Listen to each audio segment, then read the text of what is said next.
Ahí comienza a grabar y de a poquito voy a ir metiéndome al Face. Voy a esperar a que entre Fran primero. Bueno, yo espero que tú me des paso, me digas cosas y yo no hago nada. Te espero. Sí, sí.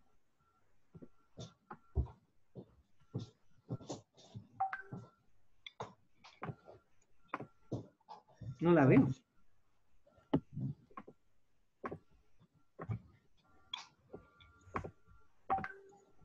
Es que no veo, ¿Una vez? que supone que ella me hizo la solicitud, pero no veo la ventana emergente de la solicitud. ¿No te salió a ti como hicimos ese cambio? No, no, ya, Ahí ya, está. ya no sé. No, ahí está, ahí está, ahí está. No, sí, es otra cosa. Se abrió la ventanita al lado.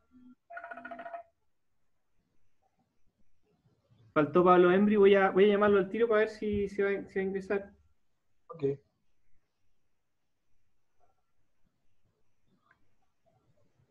Hijita preciosa. Ya. No, no lo veo solicitando. Bueno, comenzamos nosotros. Si se integra después Pablo, bien. Ahí Hola, Francesca. Hola. Lo dejamos para la próxima semana nomás, la participación de él. Perfecto. ¿Quién falta? Pablo Embry, pero no Ah, veo que esté solicitando y ya le envié el mensaje. ya. Así que, bueno, importa. Se unirá un ratito más quizás.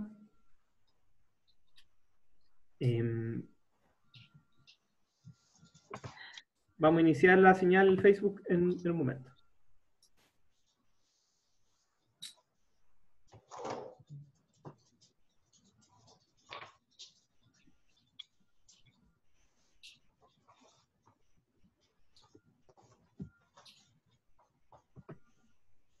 $20.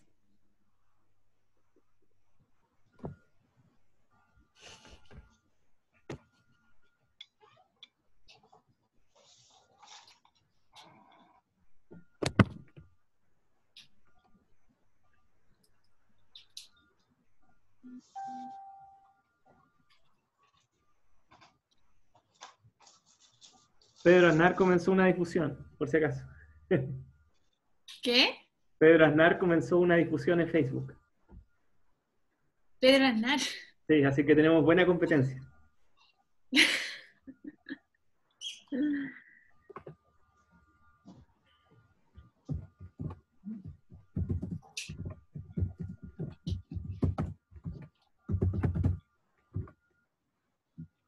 Me salió un segundo.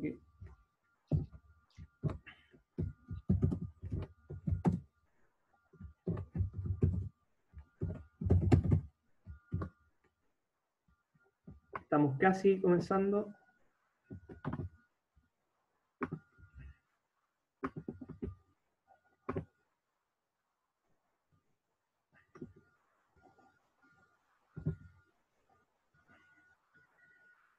Muy, pero muy buenas tardes. Estamos nuevamente junto a ustedes, acá, amigas y amigos, en Ahora sí, Vía Alemana. La semana pasada fue el lanzamiento de esta gran plataforma social que nos invita a pensar, a soñar en un nuevo proyecto para nuestra ciudad. Hoy día estamos junto a dos grandes panelistas. En primer lugar, les comento que está nuevamente Francesca con nosotros, educadora de párvulos y también magíster en educación y liderazgo, y el gran ambientalista encargado de acción climática, región Valparaíso, Arnaldo Arancilla. Muy buenas tardes a los dos, muy bienvenidos. Buenas tardes. Muchas gracias por la invitación. De nuevo. Hola, Francesca. ¿Qué tal? Hola, Arnaldo.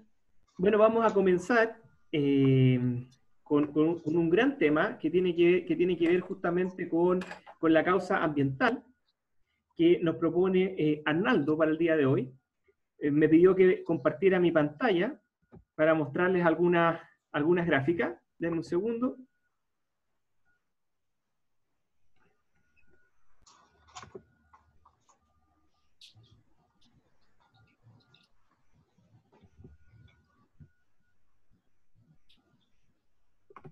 Bueno, a modo de introducción, podríamos decir que la idea de esta breve presentación es tocar el tema de que esta semana se aprobó la Comisión de Medio Ambiente y Recursos Naturales un proyecto de ley para el cierre de las termoeléctricas en todo el territorio nacional, para el cierre y funcionamiento de termoeléctricas. Un tema de mucha actualidad y que no ha sido tampoco pacífico. Había bastante debate en relación a cómo hacerlo, el tiempo para hacerlo. Ya nos comentará mucho más a fondo Arnaldo, quien ha estado profundamente involucrado en los análisis, en los debates que se producen en la Comisión de Medio Ambiente de la Cámara de Diputados en especial. La idea de esta participación mía ahora no es criticar el proyecto de ley, sino tratar de contextualizar la situación energética del país en la que se desarrollaría este proyecto de ley de cierre termoeléctrica. En esta primera imagen que pusiste, Gerard, se puede ver cuál es el uso de la energía en Chile y qué porcentaje de participación tiene cada uso en la emisión de CO2 a nivel país. Y tú puedes ver que del total de emisiones de CO2 en el país, un 78% es por emisión de energía, de combustión de energía. Y de ese 78%, solo un 32% va en relación directa con las termoeléctricas, ¿ya? A esto hay que sumarlo al bajo nivel de emisión que tiene Chile como país. Chile es muy poco significativo a nivel mundial. Básicamente no supera el 0,9% de las emisiones mundiales de CO2 o de gases de efecto invernadero en general, ¿ya? Si pasas a la otra diapo, por favor, a la 6.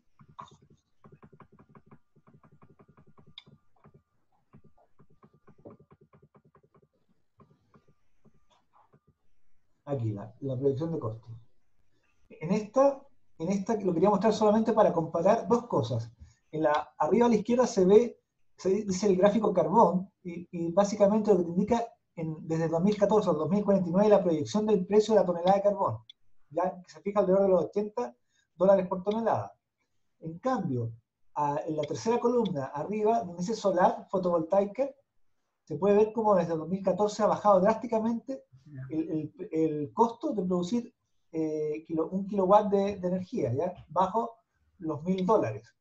Y luego, si te vas abajo donde salió ahí, abajo a la derecha, el otro extremo de este paradigma es el hidrógeno verde. Miren la columna de costos por kilogramo de producción de hidrógeno verde.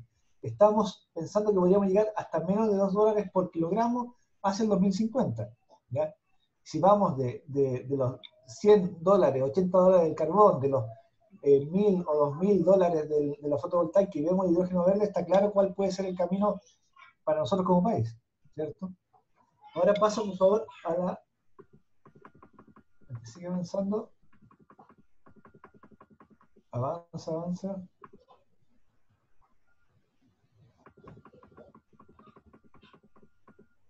¿Puede avanzar más? Sí, más.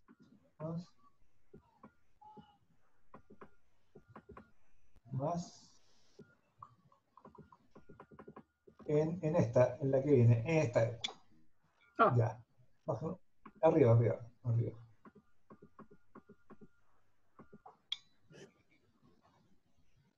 En la que sale, un poco más arriba, otro más arriba. Ahí. Ya. Aquí se ve el por qué hemos tenido que depender tanto de la energía en base a carbón, ¿ya? Si se fijan, la línea azul es carbón, ¿ya? Toda la energía que obtenemos en base a carbón. Y la roja es la energía hidroeléctrica, ¿ya? En base a potencia hidráulica. ¿Qué es lo que ha pasado? Que han habido procesos de sequía. A fines del 99, ¿se fijan? Hubo una sequía que obligó a producir energía en base a carbón, porque la disminución de lluvia hizo que la energía en base hidroeléctrica disminuyese. Lo mismo alrededor de 2011, ¿se fijan? Un cambio. Y la tendencia ha sido esa. La hidráulica ha ido bajando con el tiempo su producción debido a la escasez hídrica y a la poca inversión que se ha hecho en hidroeléctricas, y la en base a carbón se ha mantenido con una leve disminución. Sin embargo, lo que se ve que ha despegado son las renovables no convencionales, fotovoltaica y eólica principalmente. Esa es la tendencia. O sea, vamos hacia que se crucen todas las líneas, de alguna forma. Y baja la siguiente, por favor, ya.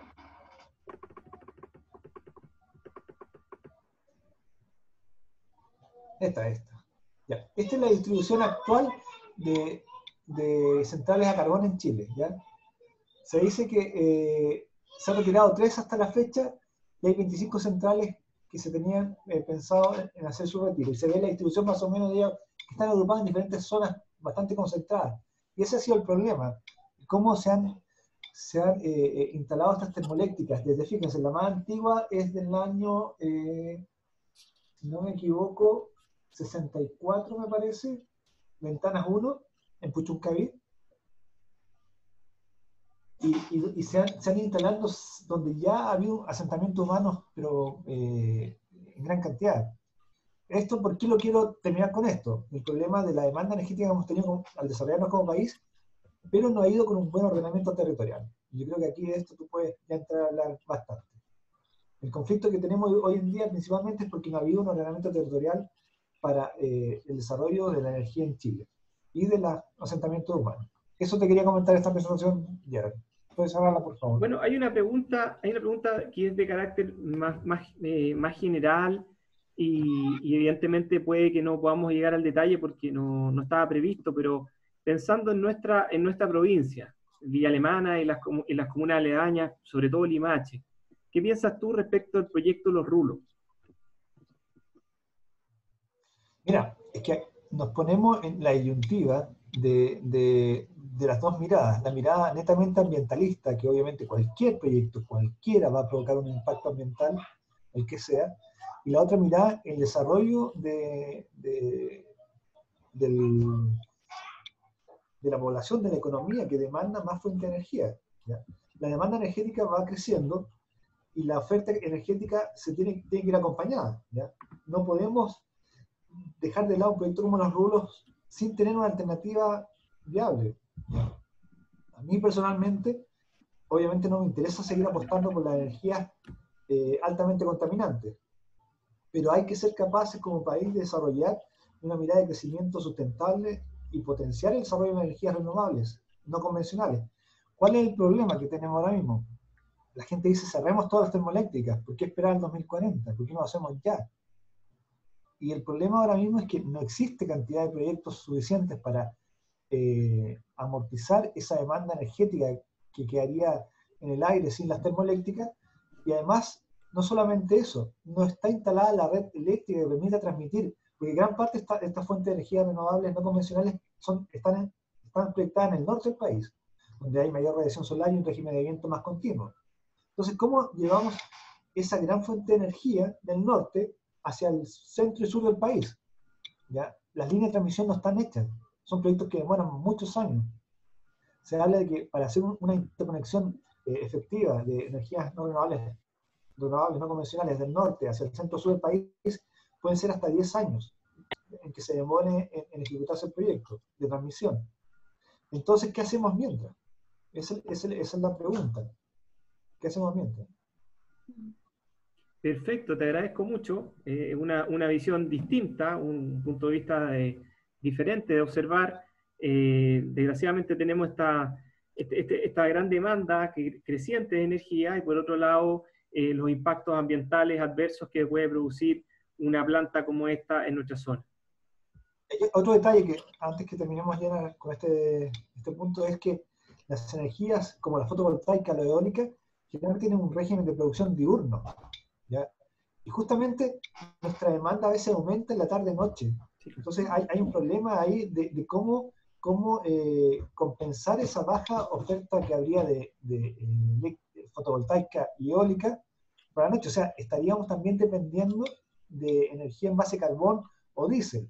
Entonces aquí es donde entra la gran apuesta que podríamos tener como país, el hidrógeno verde.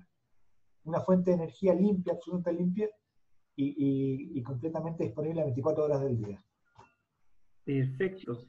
Oye, y hablando de eso mismo, de lo que estaba comentando Arnaldo sobre el tema de la hora punta, creo que ya no sé si hoy día lo escuché quizás, el ministro de Energía había comunicado que iba a haber un tipo de subvención para el horario punta en el gasto eléctrico, tengo entendido, energético. En los meses de agosto y septiembre creo que va a haber una especie de subvención. Se va a omitir el horario punta. Eso había escuchado yo hoy día. Sí, lo quieren hacer sobre todo para ayudar a las zonas que tienen demanda energética de la leña para calefacción. Sí. Para bajar los niveles de contaminación de leña, de la combustión de leña. Sí. Bueno, Francesca, por favor, sigue con un interesante tema que a todos nos tiene muy pendientes. Ay, sí, yo creo que a mí me estresa este tema, pero en base al mismo estrés que me provoca el tema, preparé esta mini exposición. Eh, Más que nada va relacionado a la intención del Ministerio de Educación de regresar quizás pronto a clases. No sé si pronto, depende del punto de vista, pero hay que tener en consideración hartos aspectos antes de querer retornar a clases o a una especie de normalidad académica. Estuve leyendo un poco el tema sobre cómo lo han abordado otro tipo de países, y en la mayoría de los países que se ha hecho un regreso a clases han tenido que retroceder a la medida y volver a suspender clases, por lo menos por 1 o 2 meses posterior al primer ingreso. Y esto ha sido obviamente por rebrotes, por faltas de protocolos que no están creados obviamente tan acuciosamente para este efecto. Entonces, sin ir más lejos, por ejemplo, Uruguay hace poquito había regresado a clases y tuvo que volver a posponer la medida y ahora están otra vez reingresando. Estuvieron fuera 1 mes. Ahora, el Colegio de Profesores se ha manifestado en contra de esto rotundamente, más que nada porque, según lo que mantiene la UNICEF, el retorno escolar tiene que ser una garantía, tiene que ser garantizado en relación a la seguridad de los niños, en relación a la seguridad de los estudiantes. Cuando el colegio o el ministerio en general garantiza esta seguridad de no a los contagios, de distanciamiento social y muchas otras cosas que voy a exponer ahora, ese sería el momento apropiado. Lo otro que propone UNICEF y propone Educación 2020 es que este regreso tiene que ser un acuerdo establecido entre expertos de la salud, entre los apoderados y entre el colegio, los expertos en educación. Este acuerdo de estos tres ámbitos, claro, estamentos, obviamente va a solucionar el tema del regreso a clase, de la fecha más que nada, no tanto solucionarlo. Pero para esto tiene que tener, la UNICEF dice que tienen que haber estos protocolos creados, donde incluya, por ejemplo, horas diferidas de un solo curso, horas diferidas para establecer clases a grupos pequeños dentro de cada curso, es decir, un grupo de 20 niños tiene que ser dividido en 3 o 4 mini grupos, y cada grupo tiene que tener clases en horarios diferidos del otro. Esa es una de las primeras medidas. Segundo, tiene que haber turnos, obviamente, para salir, por ejemplo, a colación. Tienen que estar las puertas de las salas de clases abiertas. La idea es que estén abiertas porque así se disminuye el contagio por el tacto, por el contacto con las manillas, que es uno de los focos de contagio más altos, de tener que estar tocando y abriendo. Entonces la idea es que estén abiertas las puertas, tiene que haber un distanciamiento social y tiene que cada colegio tiene que proveer mascarillas para los niños, para los estudiantes, para los profesores.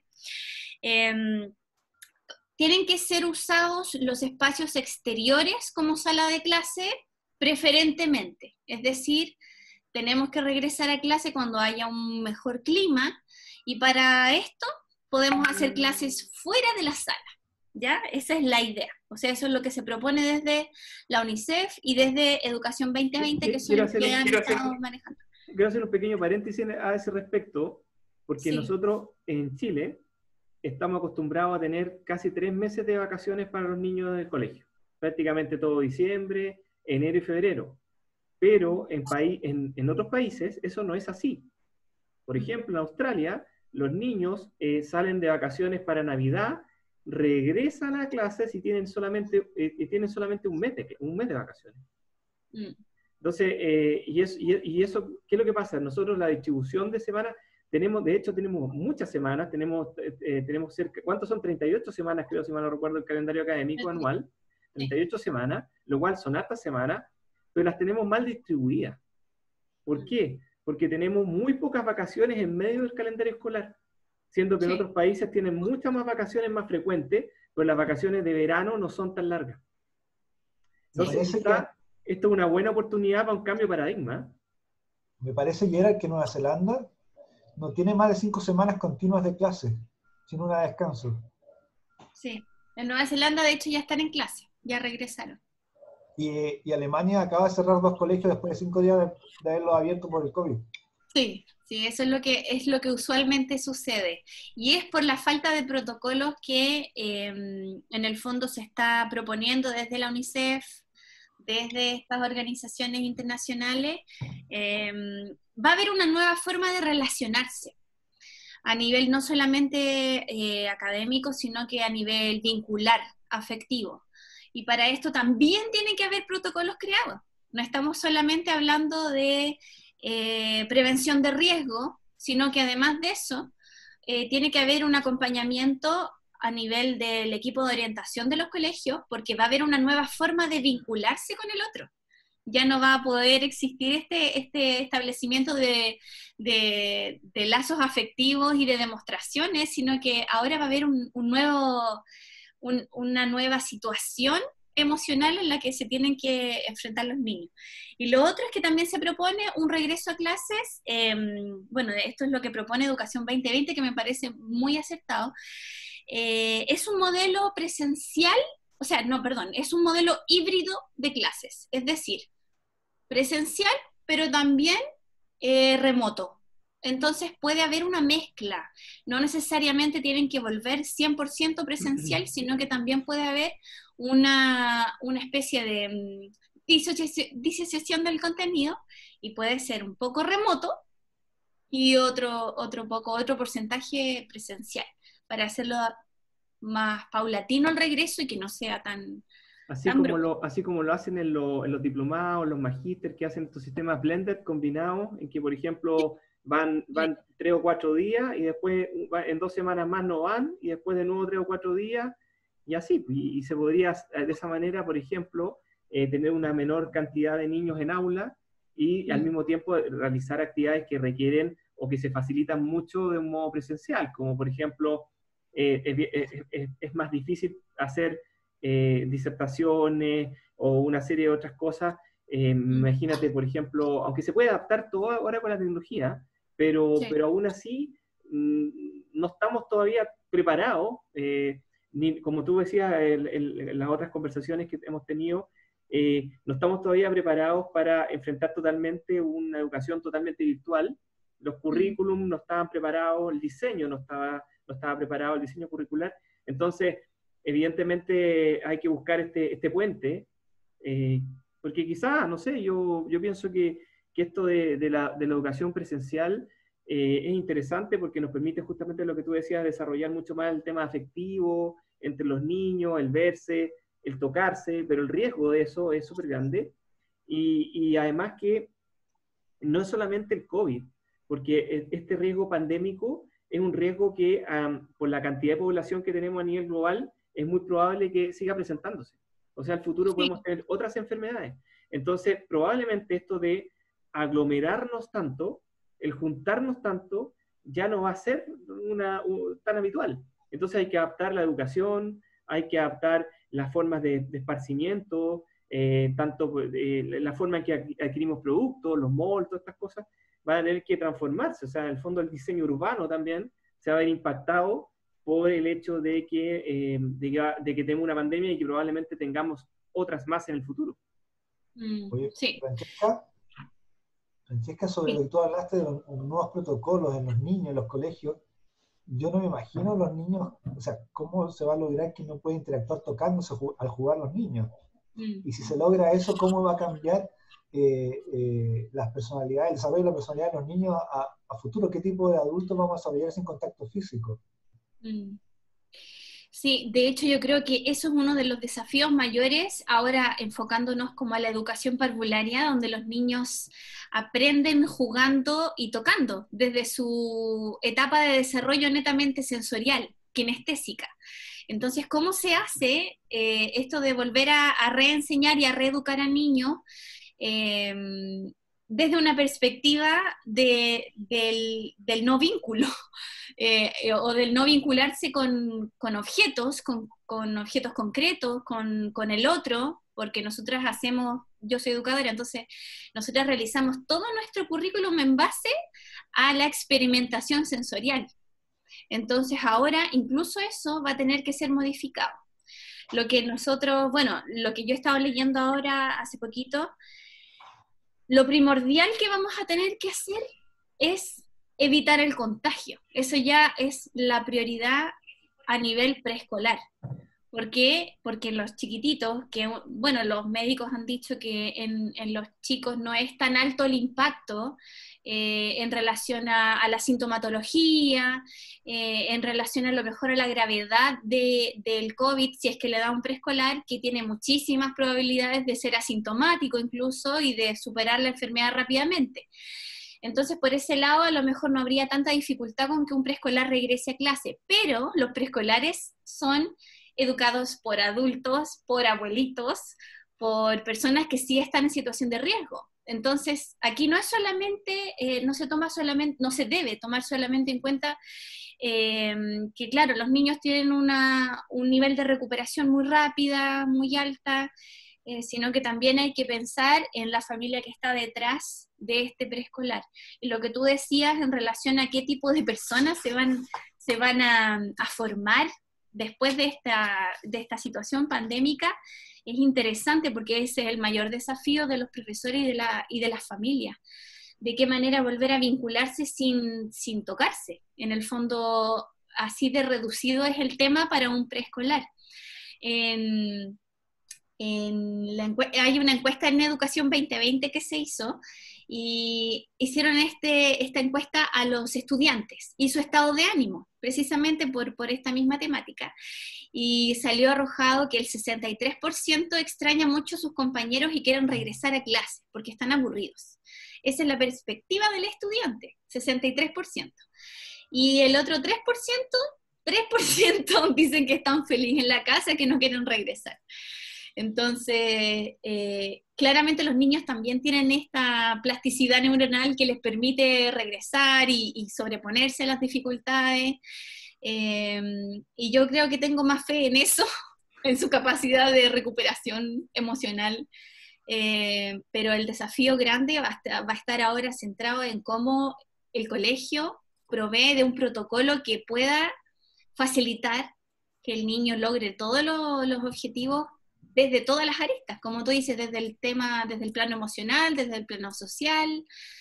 Es un desafío grande. Ahora, lo que dice el Colegio de Profesores, que se opuso rotundamente a la sugerencia del Ministerio de Educación de regresar a clases, es porque también basado en estudios, por ejemplo, de una universidad de Granada, dicen que la onda expansiva de un rebrote es muchísimo más rápida que el primer brote. Entonces, y que el contagio es mucho mayor en un rebrote que en un primer brote. Entonces, también eso ha sido los dimes y diretes entre el Colegio de Profesores y el Ministerio de Educación. Pero sí, lo que están todos de acuerdo es que tiene que haber un protocolo socializado con los padres, socializado con toda la comunidad educativa, y el protocolo tiene que garantizar y asegurar el distanciamiento social y más que nada la salud emocional de los niños también, porque como comentábamos, como tú bien dices, es una reeducación de las emociones. Ahora ya a nivel vincular va a ser todo distinto. Es una nueva manera de relacionarse, así que ese es el... Yo no conozco la realidad ahora mismo en Villa Alemana, pero ¿ustedes han sondeado cómo está la parte económica de los colegios, de los jardines? ¿Cómo han capeado esta situación? ¿Están a punto de quiebra, si hay crisis? ¿Qué han escuchado ustedes? Sí, yo, mira, justamente estuve leyendo hoy día de eso. en los colegios en los jardines que son particulares, la mayoría han cerrado. ¿Por qué? Porque obviamente los apoderados sacan a los niños de los jardines porque están haciendo educación a distancia, porque de hecho prekinder no es obligatorio, por lo tanto la educación preescolar se puede abordar desde el hogar todavía, no, entonces los sacan. ¿Y qué pasa? Que sí están quebrando muchos jardines infantiles que son particulares. Pero lo que se propone desde la Educación 2020 es que haya una especie de piso basal para los colegios, de manera de no tener que enfrentar este tipo de crisis económicas, porque claro, si hay algún colegio que sea, bueno, por lo menos los particulares han sufrido hartos cambios y han tenido que estar al borde de la reducción de personal, que es un tema no menor.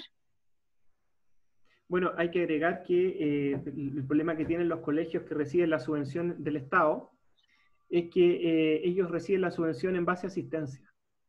Sí. Entonces, ese es el problema y por eso requieren ingresos basales más que ingresos variables.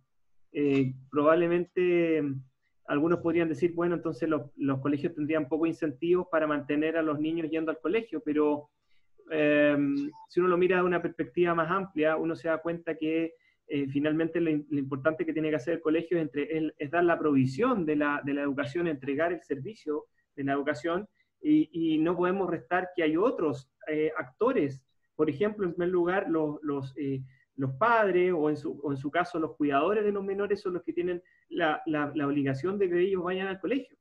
Entonces, esa perspectiva, el asociar el pago de la subvención a la asistencia es erróneo como concepto, porque el que tiene la obligación de llevar al colegio al niño es el apoderado, el cuidador, ya sea el padre, la madre o alguna otra persona que tenga el cuidado personal.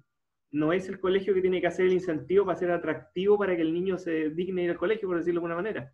Entonces, ahí hay un problema estructural y creo que no se ha abordado como debe, y por eso Educación 2020 llama a que hayan aportes basales.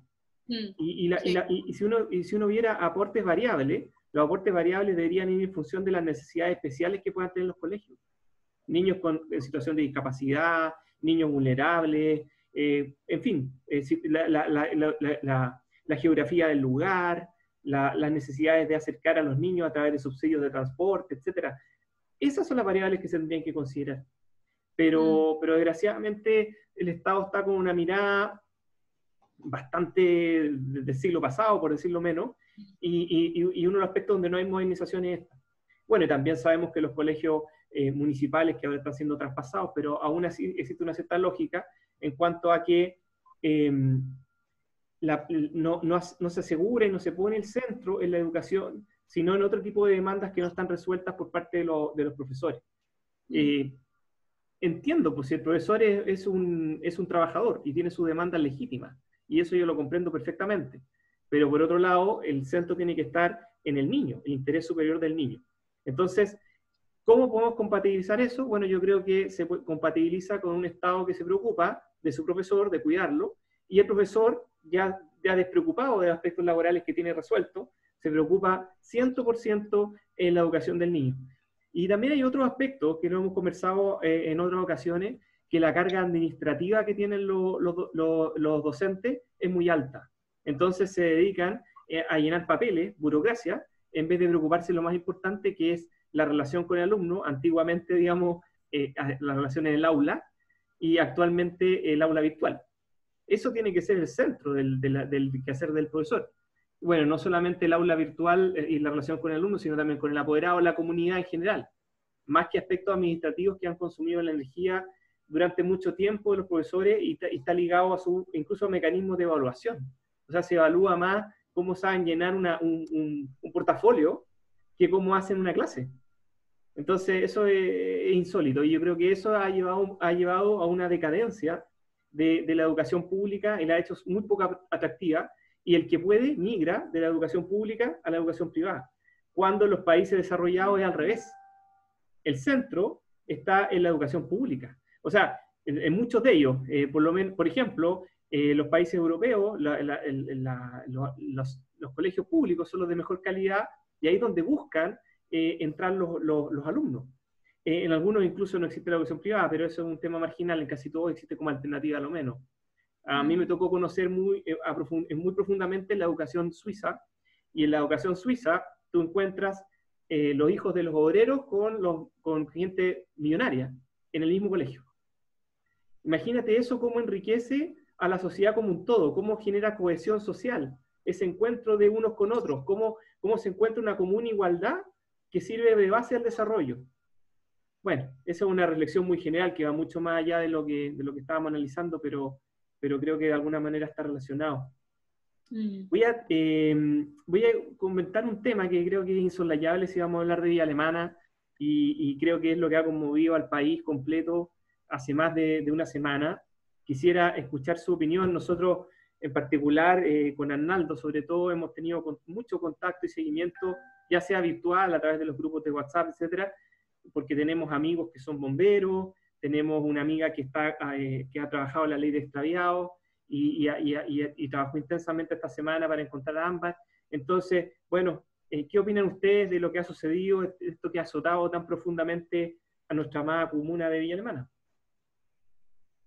Le cedo la palabra a cualquiera de los dos para comenzar.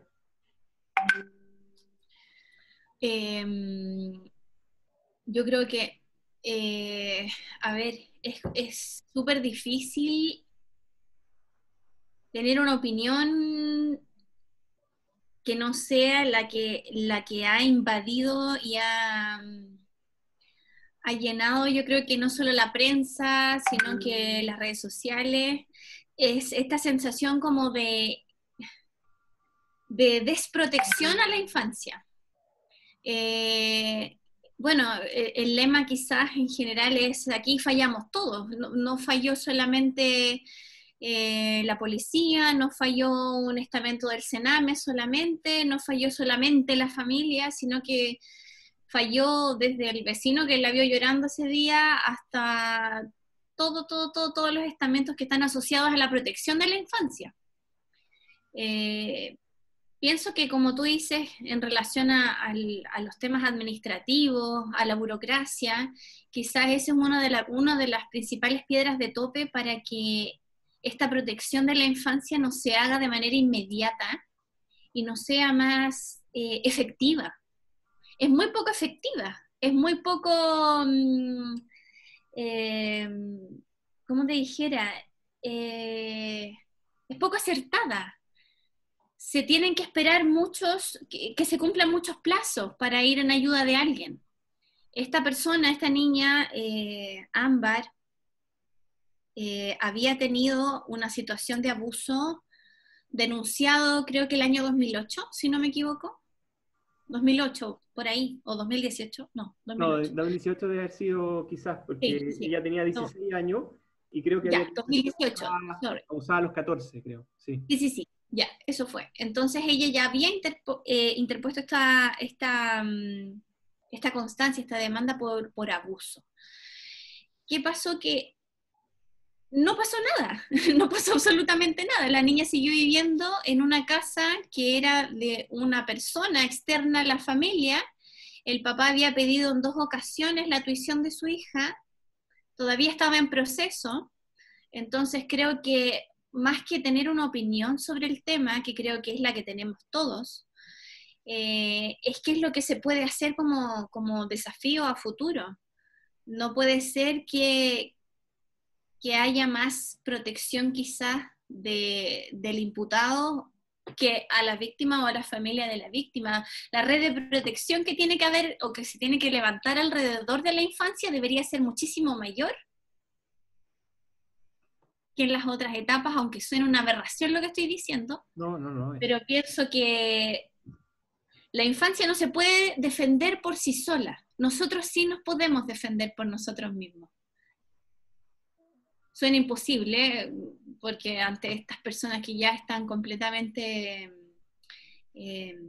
desquiciadas o que tienen problemas mentales o no sé, qué pasará por sus cabezas cuando cometen este tipo de delitos tan graves. Pero la infancia, ¿quién la defiende? Nadie. Y hasta el día de hoy no... Lo que he conversado con hartas personas que han consultado lo mismo, Por ejemplo, la Defensoría de la Niñez es una estructura que está formada por abogados y que es bastante pequeña. Sí. Entonces encontramos con una institucionalidad que en el fondo no responde a las necesidades, para nada. Claro, y en el fondo, ¿y el poder? ¿Cuál es el poder de la Defensoría de la Niñez? Es solamente denunciar, ser una contraparte denunciante frente a situaciones de irregularidades que se produzcan en diferentes organismos del Estado, por ejemplo, si el Sename anda mal, si las policías tuvieron un mal comportamiento en relación a los niños, o cualquier otra institución del Estado. La Defensoría de la Niñez lo que hace es denunciar, hacerse parte, o sea, en el fondo es un staff de abogados. Claro. Eso es.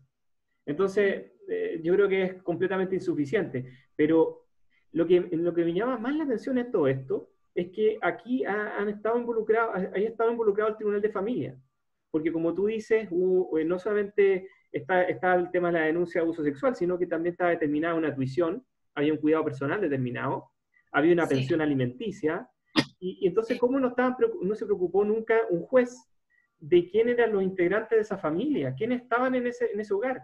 Porque, ojo, ella estaba en el hogar de un tercero cuando el cuidado personal lo tenía la madre. Sí. Entonces, ¿qué es lo que sucede ahí? Y por otro, es que hay una falta de seguimiento. ¿Y sabes por qué lo digo?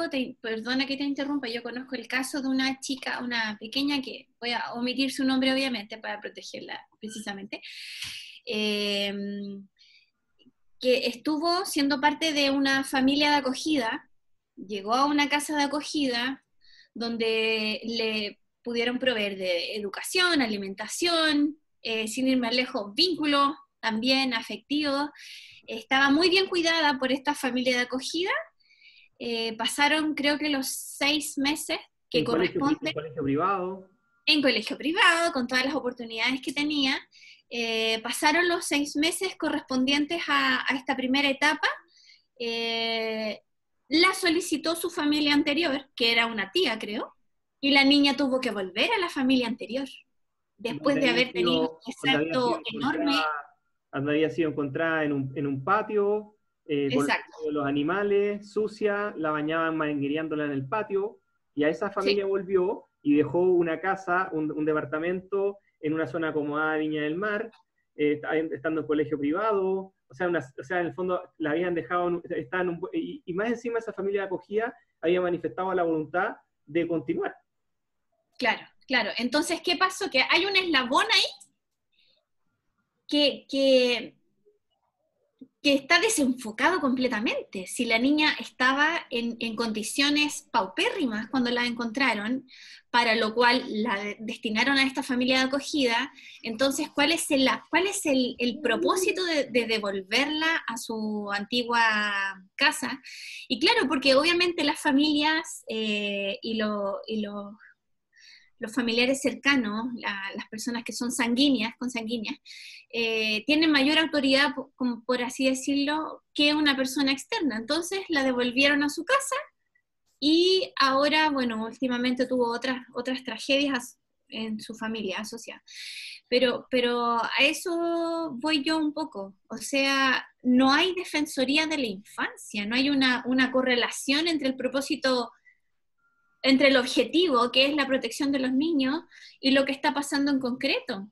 No hay una coherencia. Yo no entiendo lo que está pasando. Realmente estoy anonadada. Lo que pasa es que no es que haya un sistema que vaya en función de las necesidades del menor, sino un conjunto de reglas que se aplican más o menos matemáticamente. O sea, esto es así. Usted tiene que ir a una familia de acogida porque está en una determinada situación. Después, si la otra familia promete portarse bien, la devolvemos. Punto. Sí, y eso fue. Y no se piensa cómo estuvo, cómo está, el mejor interés de ese menor, sino que simplemente esta estructura legal. Y por otro lado también, la ley establece criterios con respecto a quién puede ser en la familia de acogida definitiva, y esos criterios están ligados con ideas preconcebidas. Porque, ojo, por ejemplo, para una menor, de repente una persona que esté sola puede ser mejor que una pareja, o al revés. Y todas las otros prejuicios que ustedes se puedan imaginar, digamos. En vez de analizar la situación en concreto en función de las condiciones particulares y en el fondo hay una pretensión de que se puede establecer un conjunto de reglas fijas y que de esa manera resolver todos los problemas.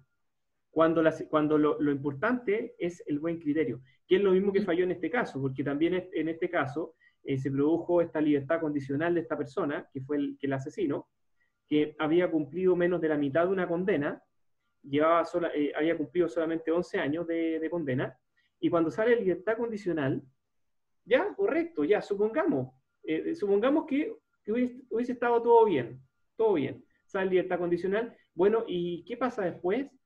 Si esta persona supuestamente está cumpliendo libertad, si está cumpliendo libertad, ¿quién se encarga de saber qué está haciendo este señor? ¿De qué manera se está comportando? De un control. Ya, despejado ese punto. Además hay otro punto que es más complicado. El informe de Gendarmería fue negativo. Gendarmería dijo que no recomendaba que esta persona estuviese en libertad, cumpliera en libertad, que estuviese en libertad condicional. Y a pesar de ello... No solo estaba en libertad, sino que estaba como guardia de seguridad armado. También. Bueno, ese es un tema que agravan aún más la condición. Si me dejan opinar a mí. Sí, por supuesto. Yo creo que es dramático lo que pasó con esta chica, pero y aunque suene duro lo que voy a decir, lo quiero explicar. Esta chica ya murió. Pero ella es la punta del iceberg de esto, porque todos los días de alguna u otra forma mueren niños que sufren maltrato, que sufren desatención, que a nadie le interesa, ¿no? Yo creo que cuando como sociedad nos enfoquemos en la infancia y en la niñez realmente y llevemos toda la atención y los recursos ahí, es la única forma que esto se va a terminar. Si no, mira, yo tengo aquí unos datos desde el 2010, en Chile han desaparecido 3.000 niños. 3.000 niños. De esos 3.000, 300 tenían entre 0 a 5 años. ¿Cómo puede suceder eso? O sea, ¿cómo tenemos esa cantidad de cifras? Y estos son desaparecidos. Y luego tenemos los maltratos, las desatenciones. Yo soy súper crítico de lo que pasó aquí en Chile con el tema de la gratuidad, de la cantidad de recursos que se llevaron a la educación superior, cuando para mí parecer debió haber sido totalmente al revés, haber comenzado por la base del desarrollo de la sociedad. Sí. Yo no quiero parecer egoísta, pero hay gente que ya está formada de una forma y los recursos deberían ir a los que vamos a formar de mejor manera.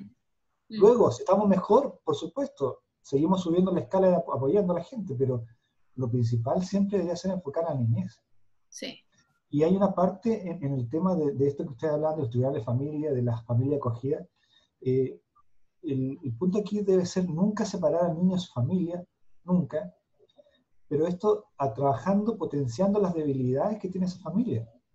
No se hace ese trabajo tampoco. La familia les quitan los niños por motivos que sean, pero no se trata de evitar esa separación, no se trata de apoyar a esa familia en los conflictos que tenga, las deficiencias que tenga, en los apuros que tienen para que el niño tenga su estructura que al final va a ser casi siempre la mejor.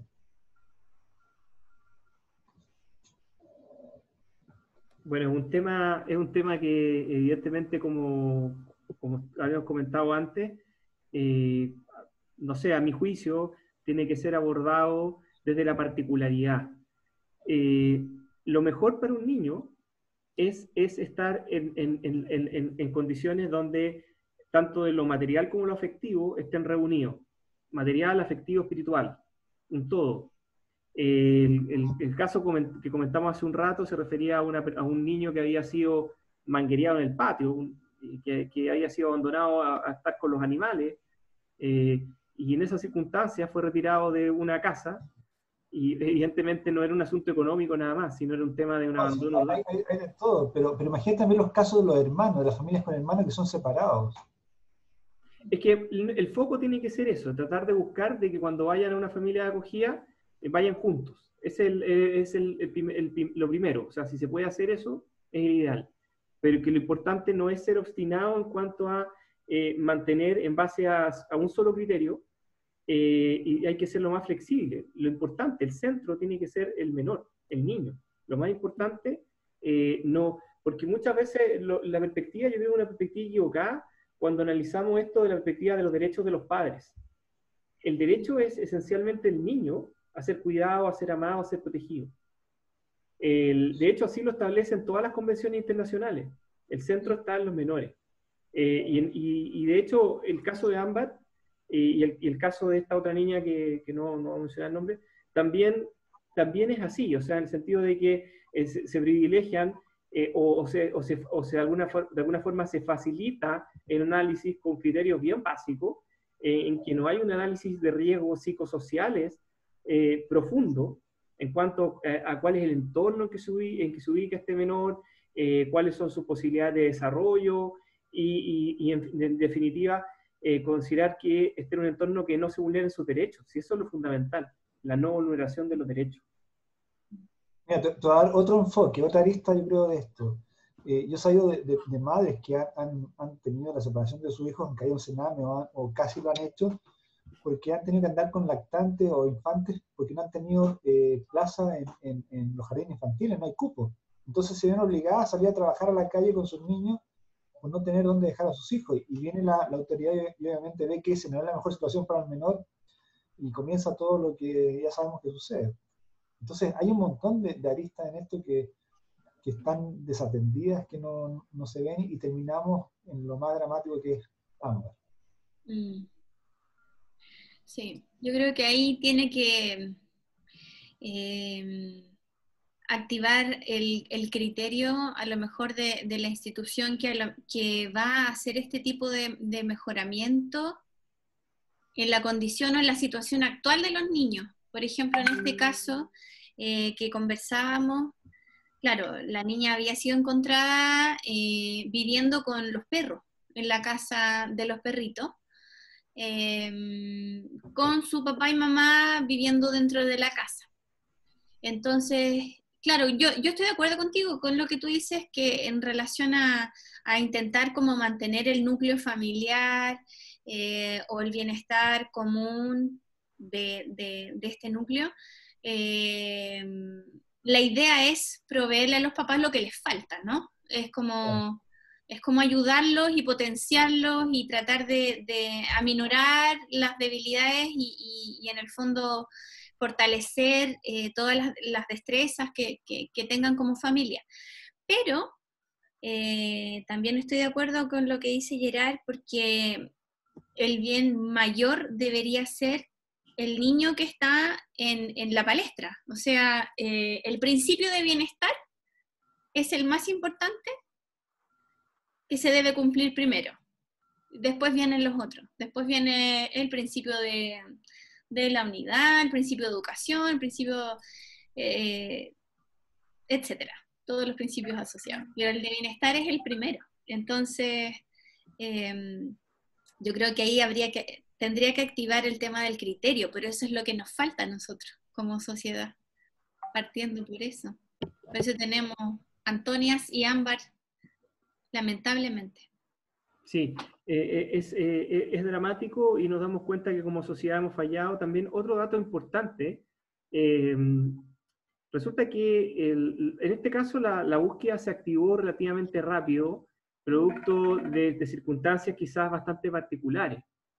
Yo creo que el hecho de que el contexto en que estamos de pandemia, en que también no había digamos, que de alguna manera centró nuestra atención en las redes sociales, fortaleció, eso de alguna manera ayudó, y de hecho rápidamente se viralizó, por ejemplo, el hecho de que esta niña había desaparecido, y nos puso el foco, porque hay que recordar que había muchos otros casos dramáticos de desaparición de personas en que han pasado meses, años, y después nos enteramos que hubo una tragedia. Ahora rápidamente se activó y digamos en un tiempo más o menos prudente, eso habría que calificar, se encontró desgraciadamente muerta a Ámbar, pero eso no es, como decíamos, no es generalmente así.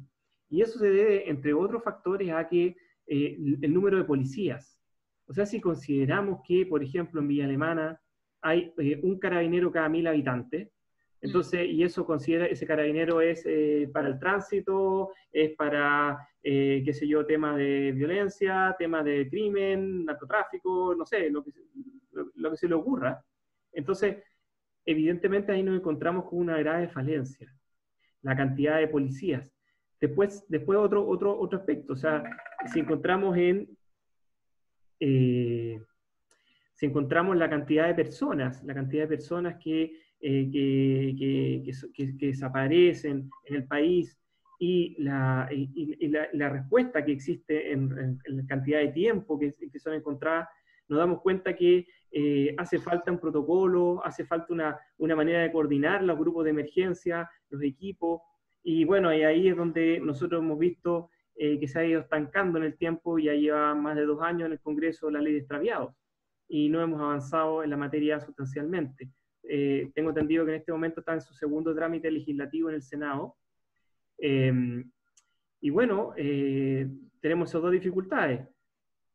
Una baja coordinación de los diferentes organismos, no se establece un protocolo en cuanto a los tiempos para la búsqueda, mecanismos de respuesta, etcétera, ¿no? Y además, adicionalmente a todo eso, la baja cantidad de policías en el país, y específicamente en la comuna de Villa Alemana. O sea, estamos hablando, insisto en el tema, un carabinero cada 1000 habitantes. Y lo uno con con otro tema de seguridad, que también es una muestra de esto.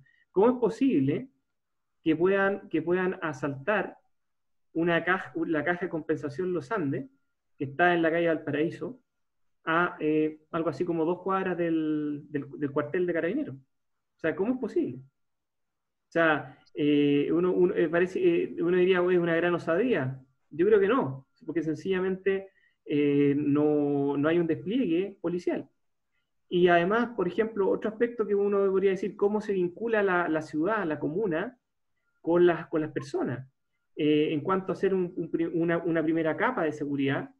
Y si encontramos solamente tres vehículos de seguridad ciudadana por una comuna de las dimensiones de Villa Alemana, con algo así como 140.000 habitantes, 150.000 habitantes, también nos encontramos con otra dificultad, que esta capilaridad no se da, esta sensibilidad de ser un nexo entre la comunidad y los diferentes organismos de seguridad que podría cumplir la municipalidad, como ocurre, por ejemplo, en Las Condes, en Viña del Mar, en otras comunas del país. No sé qué opinan de eso último. No, y lo otro es que ahora en situación de pandemia están haciendo controles sanitarios. Las policías están encargadas también de distribuirse en estos cordones sanitarios, en pedir lo que es este permiso, ¿cómo se llama? Me olvida el nombre.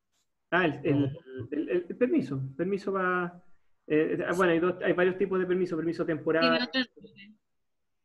Sí, bueno, entonces también están enfocados como a mitigar un poco este tema de la circulación vehicular y las personas que tengan que salir de Valparaíso, Viña.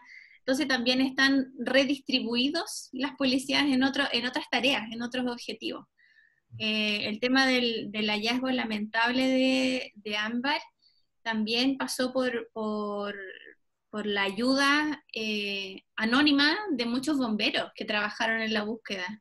Y son los héroes anónimos que no están saliendo mucho en prensa, pero ellos colaboraron 100%, y yo creo que en un gran número de personas que gracias a ellos también pudo ser exitoso, entre comillas exitoso, el hallazgo de Ámbar al final. ¿Arnaldo? Otro problema endémico que tenemos como sociedad, los recursos de fiscalización, de prevención y de investigación de los delitos.